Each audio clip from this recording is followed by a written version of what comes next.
Hi everyone, welcome back to No Sugar with Everything Kraus. Yes, so yesterday was Christmas. Woo!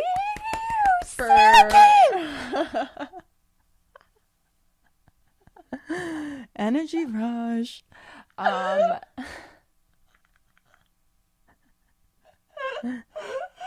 shit. I literally just looked at you and was like, like that's what I do. I simply just watch you do And these laugh. weird motions, and I literally can't help it because you guys don't understand what it's like being seated next to her. Yes, so yesterday was Christmas. We hope everyone who celebrates had a very Merry Christmas and enjoyed their day and holiday with their family or loved ones or whoever they were with. Mm-hmm. Technically, for us on this day, we'll still be celebrating Christmas with our Yes. cousins and extended family, which is really exciting. I love doing that. It's kind of like a newer thing that we started in the past couple years because there's always something on Christmas Day that we've either had to push it on. I don't know. The first year, I think we No. just were like, should we just do it on the 26th? Yeah. So how our Christmas lays out is we have a big Christmas Eve party at our house. Our mom hosts. And then we normally host Christmas Day as well. But normally we do have it on Christmas Day, and I think you're right. I think the first year it was just like, let's try it on the 26th, and then Well, because we it's a went lot. back It's a after lot that, of though. back to back because we do Christmas Eve here and then obviously wake up Christmas, have our Christmas Day. But Mom, I feel like it's kind of rushing to get things in order for Christmas dinner and for everyone to come over. So then like we're rushing upstairs, like get showered, get changed, and our family likes to really just take our time, like opening presents, just enjoying, I feel like, the day with each other. Mm-hmm. So I think the main reason it started was almost us being like, we want to just enjoy the day and not feel like rushed to do anything. Yeah. And then this year, it just so happens that the Eagles play on Christmas Day, and our father and our brother are in sports media. Our dad's company, so they are very involved when the Eagles have a game, Jacob Media. But that is what really pushed it to 26 again this year. Yeah. Because I think we did the 26th one year because we wanted to test it out, and then we all were like, ooh, no. Yeah. Went back to the 25th, and then I think we went back to the 26th because we were like, wait, no, that was better. Yeah. I think something made us go back to the 26th, and this past year we all really enjoyed doing it on the 26th because I feel like you really get to be with your intimate, for us, we get to be with our intimate family and like sit and cuddle and like go through our gifts together and like see our new clothes, try like, on our clothes, like do everything eat the we want to cinnamon do. buns, the sticky buns, drink our coffee, and just kind of chill, stay in our pajamas all day, which yeah. I love doing and I enjoy it. And I know it's kind of, in a sense, better for Mom so that she's not like rushing. I mean, we still have a nice Christmas dinner with our family, but it's not as like I need to get prepped for everyone to be over by like 3 or 4 p.m. Yeah. So that's nice. So that's kind of the rundown. So on the day this episode drops, we'll be having more celebrations with our family. And Can I pick a bone with the NFL real quick? please, I have a massive bone with them. Yeah, I have a massive bone to pick with them because I just think it's absolutely ridiculous that they have any games on any holidays. Like, I don't care if you don't celebrate Christmas. I think it's ridiculous. I think it's a common theme that they do it. One on Sunday, which is the Lord's Day, and now on Christmas when Jesus was born. Like, and then on the new, like, I'm just like, what are you guys doing? I know. Like, it's so intentional to me. I feel like I see it and I'm like, you guys are one big organization. It's so intentional that you make it Sunday game day, and now it's like everyone's gonna be watching the Eagles on the Christmas. Just let people be with their family for once. I know. Like, what are you taking away from us? I know. Just- I do despise it, honestly. I despise it. But so Jacob Sports, which is the company our father owns and our brother is like It's doing with him. basically the president of the company, and they have a pre halftime and a post game show for the Eagles, and normally it's at Ocean Casino in Atlantic City, but they do a virtual one on Christmas Day, which is good. But that's kind of like what the bummer is. Just about because that. like there's no excuse. Like, one, the Eagles are playing, they are working. Yeah. Like, I'm not mad at them for that at all. Yeah, no. So it's like just what has to be done, and it kind of stinks because, they can't fully enjoy the day without like worrying about how the pregame show is going to air, the postgame, all of that. It's just a lot. But, listen, it is what it is. It's the job, and it's what they signed up for. But still, NFL, I don't like you. I literally don't like the NFL.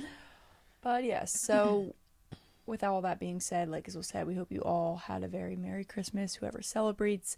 And now that we're, after Christmas, we're coming up on the last couple days before the new year. So, of course, it only makes sense to be talking about the new year, talking about goals and intentions and just kind of setting yourself up for success in 2024. So that's what we're going to talk about today. Yeah. And like we literally always say in every episode, we don't have this all figured out. I feel like every year is kind of trial and error almost, in a sense. And I just like want to preface this because I always get so overwhelmed after Christmas, like thinking about the new year and being like, okay, what are my goals going to be for the year? What do I want to happen this year? What do I want to work on for myself, like personally and, you know, in a spiritual way? And that time in between Christmas and the new year is like January 1st is literally La La Land for me. Like, we're trying on clothes, we're returning things, we're like hanging around. I don't know, we just don't. I'm just enjoying my time. And it's really only a week, you know, like it's Yeah. not that much time in between. So I just feel like I'm continuously in La La Land. And then the first comes and I'm so overwhelmed that I didn't plan what I want to do for the new year, didn't set all my goals. And I'm like, no one else is holding you to Like, this timeline. Yeah. Like, you can set a goal anytime you want. Exactly. Like, it doesn't, just because it's the new year doesn't mean you can't set a goal at like in a later month, you know? Yeah. But anyway, I wanted to preface it with that because I feel like it's so important when you're going into the new year to look at almost January as like that whole month is almost like a buffer month. Yeah. I'm not saying to not get the ball rolling with some things, but I don't know, I like to use January as like my reset kind of month and my time to like really think about things. I'm also going away in January, so to me it feels like I'm still going to be in La La Land Yeah. for the majority of that month.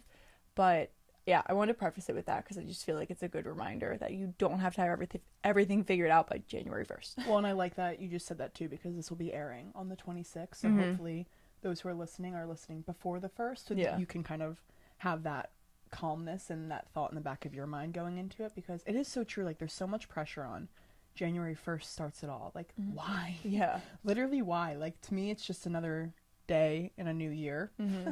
But I'm like, I don't know. I just relate to that too, because I get super overwhelmed and I try to set everything and then I end up not getting clear with my goals. I end up like really rushing the process. Yeah.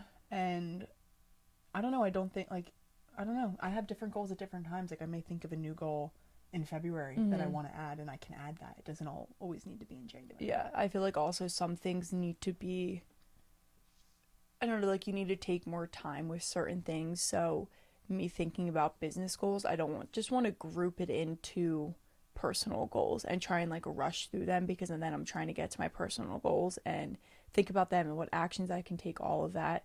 Like, I want to be able to take the time to actually work with you and sit down with you and be like, okay, what do we want for this year for us? What's our action steps? And not be like, well, we can't do this because I'm also working on my personal shit too. You know, it's like I want to be able to take that time and really dedicate the time to it, because I think that's extremely valuable when it comes time to setting goals and setting intentions for the new year, is just taking the time for yourself to really process it all.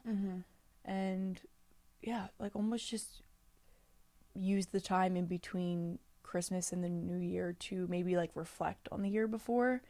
And that like can what be we said like in our last episode. Yeah, like that can be the part that you're kind of setting yourself up for the new year, doing that reflection. And then when the new year comes, you can kind of like leave 2023 behind officially and move on. Yeah, I like that. I think that's honestly how I'm going to approach this year. I'm not going to make it anything that's very strict on myself, because like you just said, I do have business goals, but I don't want to, it's exactly what you said. Like, I don't want to rush into it. I don't want to rush through it, and I may learn things January 20th that are going to teach me something that I'm like, oh, okay, I'll add that. Yeah, exactly. So, I don't know. I think that's a good thing to preface it with. You can set your goals anytime you want. You can add a new goal. You can remove a goal. Launch and adjust the whole year. That's what I feel like. What I'm taking away is, it's not you set a goal and like it needs to be done by. I mean, it needs to be done by the end of 2024. But I think the purpose of a new year is like you have the whole year to work on it. You have the whole year to add goals, to remove things, to just do what you want to do and become better. The whole year to grow.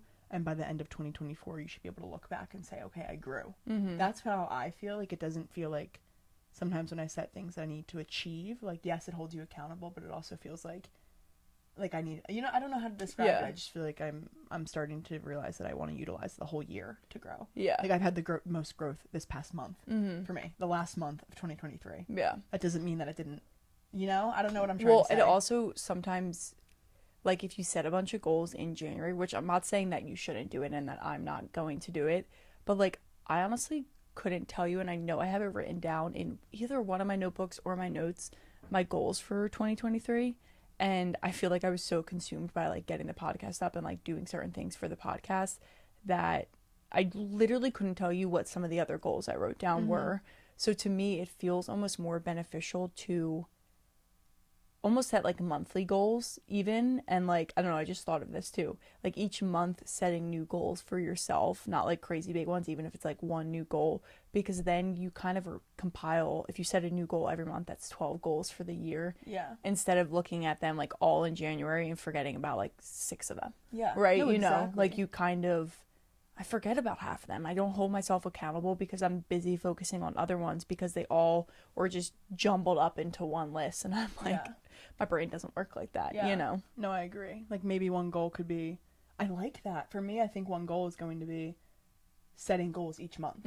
Like that is my goal. So then I know that I'm holding myself accountable to set goals, and I know I'll put in the time for it. But you're right. Like, especially because I'm the type of person that it's almost like a to-do list. Like when I have a to-do list, I want to get everything on the list done. So like when I have a list of goals, I'm like, okay, I need to get them done. Like, I'm not going to get them done the first 6 months in 2024 and then be like, oh, what do I do for the next 6? You know what I mean? Like it's just not how it works. But my mind is so wired that way where like I'm like, oh, okay, like I need to achieve this goal by tomorrow. And it's like, that's not reasonable. Yeah, exactly. You're never gonna be successful in that way. And it also just helps you kind of do like a monthly reflection almost. Well, because life changes. Like you may have set a goal that's in a month is no longer applicable to you. Yeah, exactly. Or it's like, okay, this is, at the time I thought this was something that could be quick and easy, and now I realize there's a lot more time and effort that goes into it. So instead of, I don't know, not like discounting yourself and what you can do, but instead of making it so big that you don't want to achieve it anymore, you're like, okay, what are like 3 things I can do to get me closer to there? But to recognize that like things don't happen overnight and this is going to take time. Yeah, this may be a 2026 goal. Exactly. Right. Yeah, but you can still do things in 2024 that get the ball in motion to set yourself up for 2026, whatever the heck it is. So I feel like just prefacing it all that way, you know, like we're not experts in goal setting. I definitely have goals from 2023 that I didn't do. Like I know I wasn't on my reading goal, all of that stuff, but I'm honestly not. I'm realizing in this as we're talking, I'm not a big, not that I'm not a big goal setter. I have goals, but I don't love the notion of setting goals on January 1st at all. Like what you just said about setting them as the months go resonates with me so much more. And I think that's what I'm going to be doing for the rest of my life now. Well, and we're lucky in a sense that we can hold each other accountable. And like I want to do a monthly check-in, so maybe that's something like we can put on both of our calendars for like the 28th of every month to do like a monthly checkup and talk to each other, even if it's like a personal thing, like this is how I felt this month, and to have someone to listen to you. So I feel like let's definitely put that on the calendar. Like, it's a good idea. That's what I think I'm going to make my January 1st goals, like monthly check-ins, monthly goal setting. Like yes, there'll be some that'll be like I want a certain number of followers by then, but like you know what I mean. So now let's get into actual like goal setting. For me, sometimes I'm overwhelmed. I'm like, what goals should I be setting? I sometimes like need inspiration, or I'm like, it's not that I don't know what I want to achieve, but I almost don't know like how to create a feasible goal. I always think of like really long-term goal, like the 10-year goal, not the 1-year goal. So for me, what I started realizing is I like breaking it down into a mental goal, a physical goal, and a spiritual goal. I feel like if you succeed in or grow in those 3 areas, you're growing in life. At least for me, like those are 3 priorities for me. And I just think that's like a good thing to keep in mind when you're wondering like, oh, like what type of goals should I be setting? Start in the physical realm. Where do you want to be physically in a year? Where do you want to be physically? Where do you want to be mentally? What has been in 2023 that has not been serving you? Like for me, something like I want to be able to deal with the ripples in my day more in 2024. That's my mental goal. So like just an example like that. And then obviously spiritual, where do you want to be? If you're spiritual, where do you want to be in that relationship? Like I plan to be a lot further with God than I am right now. I don't know where that's going to be, but that's just my goal, to grow in that. Exactly. So it's kind of like the 3 pillars of like I that's kind of more related to me, but I feel like it's also a very good like outline for people. Like I feel like you could take those any way and you could dive deep and they could go a million different directions. And I feel like with social media, obviously there's, like we always say, there's pros and cons to it. in this department of like goal setting, what I like social media for is kind of getting inspiration from people. And when influencers are posting, you know, my 2024 goals or just intentions that I'm setting, reading them and almost being like, well, I'm not going to adopt the same exact things as them because they're a different person than me, but kind of getting ideas of like, oh, okay, they, like you said, they went something like spiritual and now they're gonna what they want to do with their spiritual life. I'm like, okay, I didn't think to do that, right? So it's like more of inspiration. So I feel like using like what Isabel said, maybe using social media to find some inspiration for yourself, even like Pinterest, just so that you can get some ideas, because it can be so hard to think of things, right? Like you don't know, I don't know what always to think about. I'm like, oh, like what should my goals be for the year? But if I have something to pull inspo from, I'm like, okay, well, what did they do? And then how can that relate to my life? Like, what can I pull from that? So it's just like good to get inspiration from other people.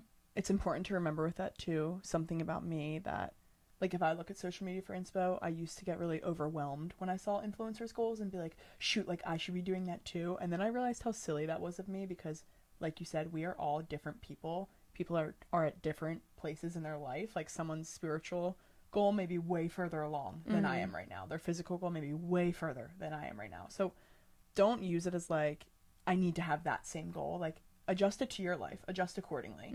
Use it as inspiration. Don't get mad at yourself if you're not as far as they are. Like I feel like that's the trap I got caught up in. I would be like, oh shoot, like I'm comparing myself now. But I learned that it's a beautiful thing that I recognize how much more growth I have left to go. And just using their goals as inspiration. Don't take them too much to heart. Yeah. And too much to like literally like I need to set this goal. Yeah. Like, adjust accordingly is just what I would say. Even with like the amount of goals that people set. If you're like, well, geez, I only have like 3 or 4 goals, or say you only have 1 for the year, don't compare yourself to maybe like how many your sister has or how many of your favorite influencer has that she posted on social media. Like you don't need to have a certain number of goals. Like it's totally personal to you. And I feel like that's important too, because sometimes on social media, when I see people, I'm like, shit, I don't have enough. Yeah. Like, do I not dream enough? Do I not want enough? Like, you know, but the reality is we all operate differently. Like you may have one goal and you may succeed in that one goal and it may be a smashing success. Yeah. Whereas you may have 5 and it may be like, okay, I grew in a little bit of each of those. Like it depends on what you want. Yeah. So just remember, it's a very personal experience, your goals and what you want out of life and what you want out of the future. Like it's so personal. Don't take others' opinions or others' insights kind of into consideration. I feel like just do it for you. It's something for you. It doesn't need to be stressful. It doesn't need to be something to prove to other people. It's simply for the want that you want to improve your life. Exactly. I love that. Well, and going off of what you just said, Kateri, like if I see someone who's setting 10 goals, I know me, and I know that like 10 goals is not feasible for me. I mean, it may be, it depends what the goals are, but that's not something I'm going to set for myself, because then I'm setting myself up for failure. Like I need to understand what kind of goals I want and how I want to achieve them. And really, like I just said, it's so personal. Like you need to understand yourself and what's going to work for you in order to achieve those goals. We can't use other people as our mirror to like go off of. Yeah. If that makes sense. It does. I feel like going off of that as well. One thing that is a common thing that I do think is really helpful in setting goals, and this can kind of segue into like, okay, now how do you set up your goals to actually work almost and like be achievable?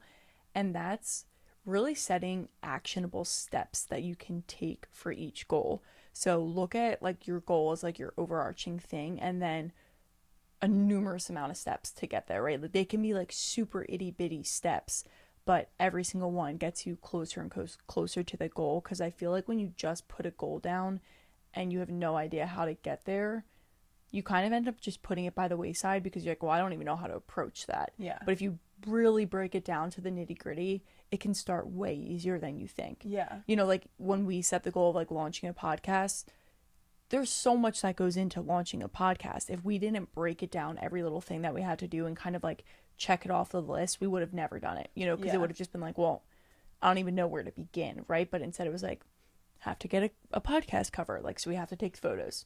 We have to get a name. We have to finish a bio for it. Yeah. We have to set up a host site, a number of different things. So if we didn't attack it like one thing at a time, I think it would have felt really overwhelming and scary, and then we may have never done it this year, right? Yeah. Like, I know we always use the podcast as an example, but it was like that one big thing that we hit this year.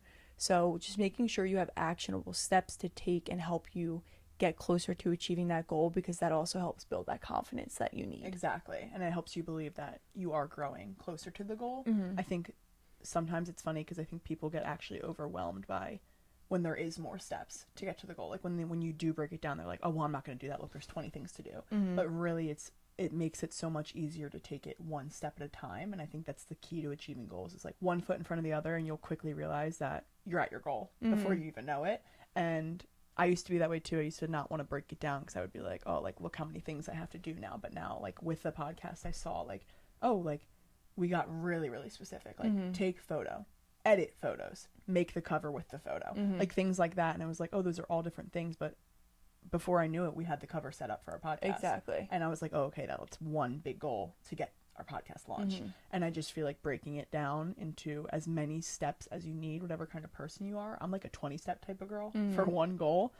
It's going to help you achieve it, and it's going to be much more feasible and much more approachable. Like, you can't achieve launching a podcast, but I can achieve making the cover this week. Yeah, exactly. Because some of the steps too, I feel like even saying the number 20 seems like a lot, but when you break it down that much, some of the steps are super simple. So that just makes you feel really good to have like a step done. Like, for example, signing up for a host website. That was a really easy thing. All we had to do was sign up, right? But it was still a step that we had to do. But it wasn't something that we dreaded doing because it takes like hours in a day. It took like 10 minutes to do. Yeah. You know, obviously we did our research, but other than that, it's like, okay, sign up with our email, put our credit card in, and like we're good to go. So and, like, we can go to bed that night knowing that we did one thing. Like, to get oh, closer to awesome. that We goal. signed up for a host website. Like, that's what we need to, that's where we're going to host our or our podcast to launch on all these different websites. So it's just like little things like that. Not every step has to be a monumental one, but it just moves the ticker a little bit more. Also, going off that, when you are setting those little steps, make sure they're feasible. That's what I would say. Sometimes I think I like make a step and I'm like, I think I could achieve that, and I'm like, that's way harder than I thought. Like designing the cover. I remember, like, when I first wrote it, I just wrote like design podcast cover. That was not feasible. Yeah. Like, there was so much. Maybe like I should have broken it down into research editing on Canva, research what kind of fonts look good for podcast cover, look at other podcast covers. Yeah. Those should have been the steps that were feasible, whereas the step of make podcast cover, that wasn't feasible. I couldn't take action. I couldn't even achieve it.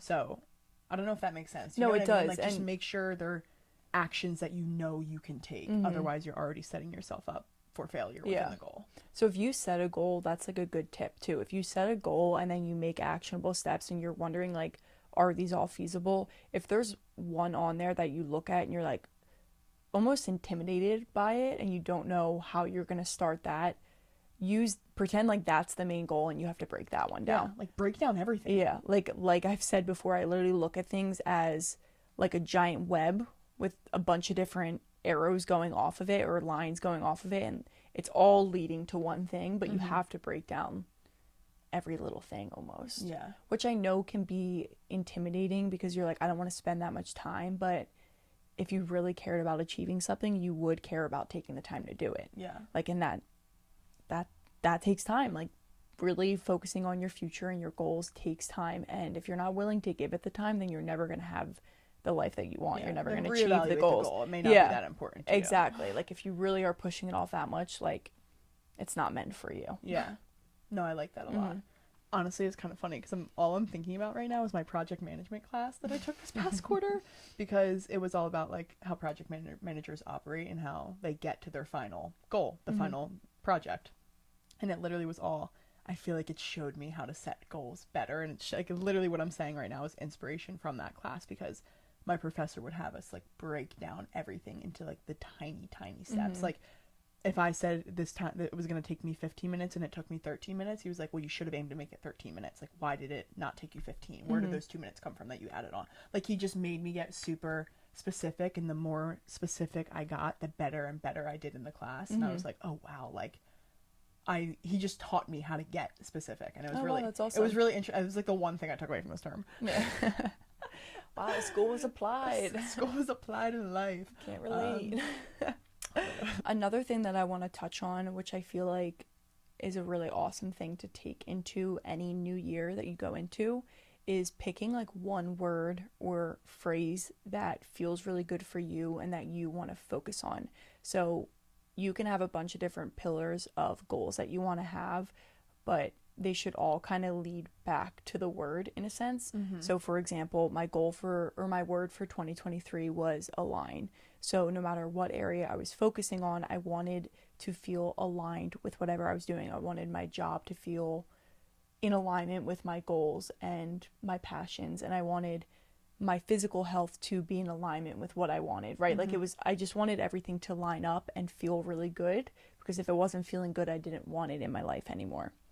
So my word for 2024 is plan. And we talked about this before. If you fail to plan, you plan to fail. And I feel like that's become more obvious for me this past year, of if I do not plan something down to what we're going to post on Everything Krause, we are planning to fail. Like we're planning to fail that day and what we're going to post, right? And I don't want that energy anymore. Like it doesn't make me feel good.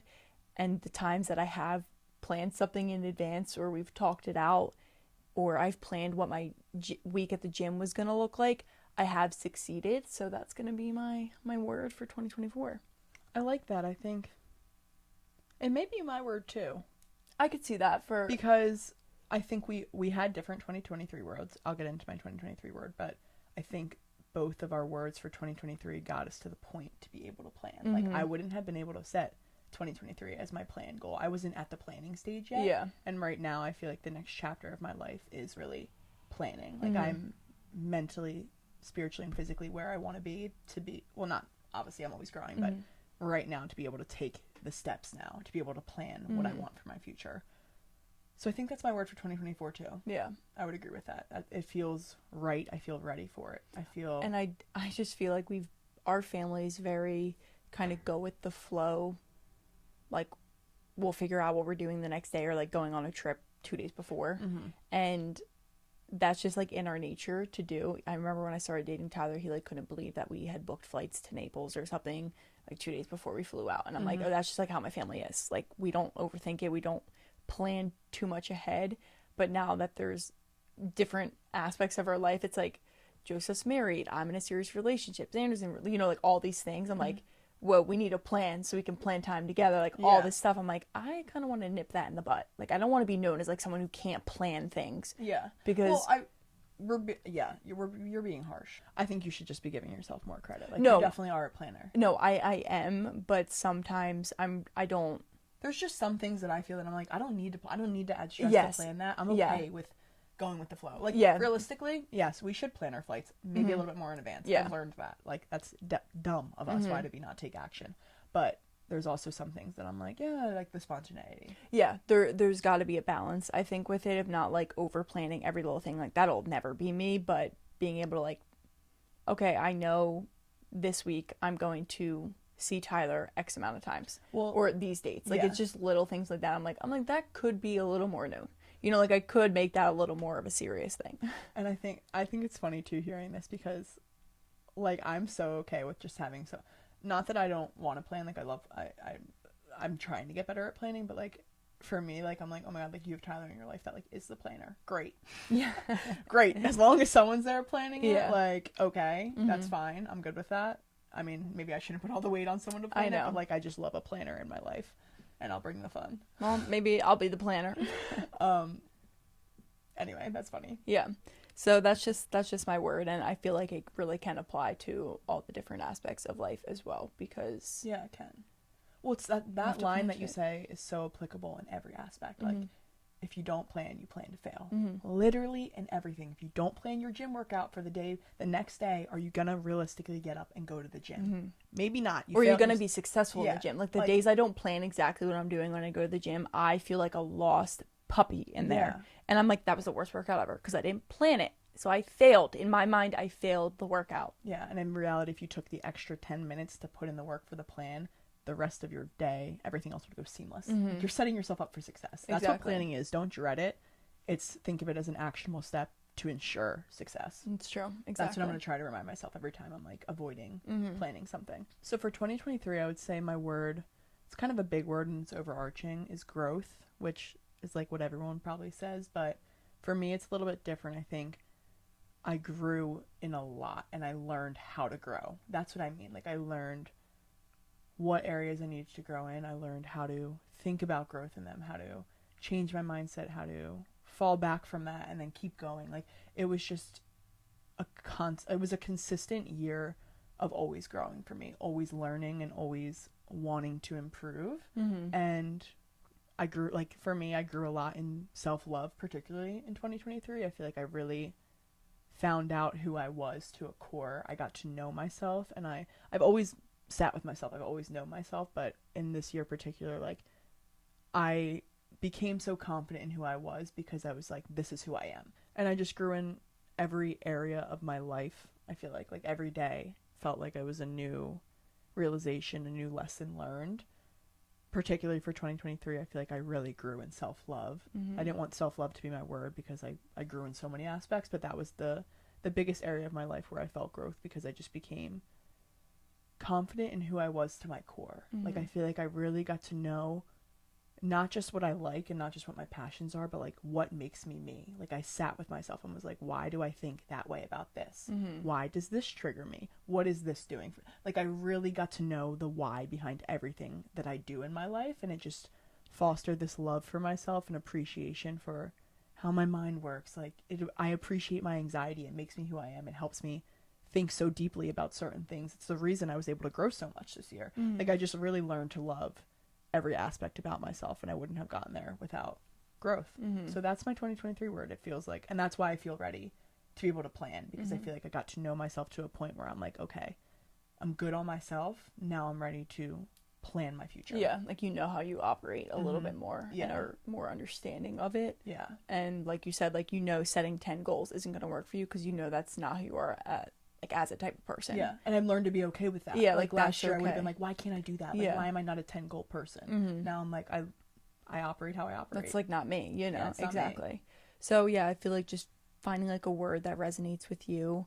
I stole that from Melissa Wood Health. Of course I bring her up because she's like just so good at stuff like that and pulling inspiration from, but she had said it like 2 years ago and I've been doing it ever since then, and it's just been just really good thing to like constantly remember. Like in Naples I would have it like all over sticky notes and I would put it up on the wall, and it helped to like remember like when you saw the word to remember like why you're doing what you're doing. Yeah. And to like get you back in check almost. Like you don't have to write a bunch of things down about the word, but you know inherently what that word means to you. Yeah. And it can kind of be like your answer in some sense. Like, I don't know, I'm already thinking about like if I'm feeling frustrated about something, like seeing the word plan would just help me be like, okay, maybe it's because I'm not planning enough ahead. Yeah. Like maybe I'm feeling this way because I'm not setting myself up for success by planning on what I want to do. Yeah. And like each week, right? So yeah, it's just like a little bit of a reminder. I feel like that can get you back on track with your goals. I like that. Thanks, sis. So we hope this we got the gigs. We had the gigs. Thinking back on this episode, it felt like it went a million miles per minute. I don't even know if you guys are like any of that? 10 minutes. Moral of the story: set goals that are achievable, and you can set them whenever. Goals. You can set them whenever you want. Literally. Anyway, so we just hope you enjoyed this episode, could take something away from it, and remember to be kind to yourself, give yourself credit, and really just focus on what makes you feel good going into the year. And remember that goals are very personal, and you don't need to go online and see what everyone else is doing and then feel like shit about yourself. Like, I feel like that's a good takeaway. So yeah, don't let your goals be a burden. Let them inspire you. They should always be something that is inspiring you to be better. Exactly. And if they're not making you feel that way, then drop the goal. Literally. And that's on that. That's on that. So you all know what to do. You all know what to do. Especially in the new year. Literally. One goal of yours, get 5 friends to subscribe. to everything cross, no sugar. Subscribe to all of it. Like, subscribe, comment, follow, interact with us, please. Pretty please. We love you. We want the best for you this new year. Don't you want the best for us? Yeah. Yeah, that's what I thought. So spread the word, spread it, EK, spread no sugar. Everyone needs to hear our message. Yeah. Yeah. Anyway. Happy New Year, folks. Happy New Year. Literally happy New Year. I hope you all have a safe, happy, healthy, prosperous, abundant, joyful, peaceful New Year. Yeah, you're saying it like you don't mean all those words, but I know you do. I'm just like thinking of things, and yeah. Well, I truly hope all of that for you. And I hope you have a very safe, fun, happy New Year's Eve as well, because that's a big time for people. I hate New Year's Eve, but I absolutely hate New Year's Eve. I hope I'm snuggling on the couch. All right, happy New Year, everyone. We'll see you next time.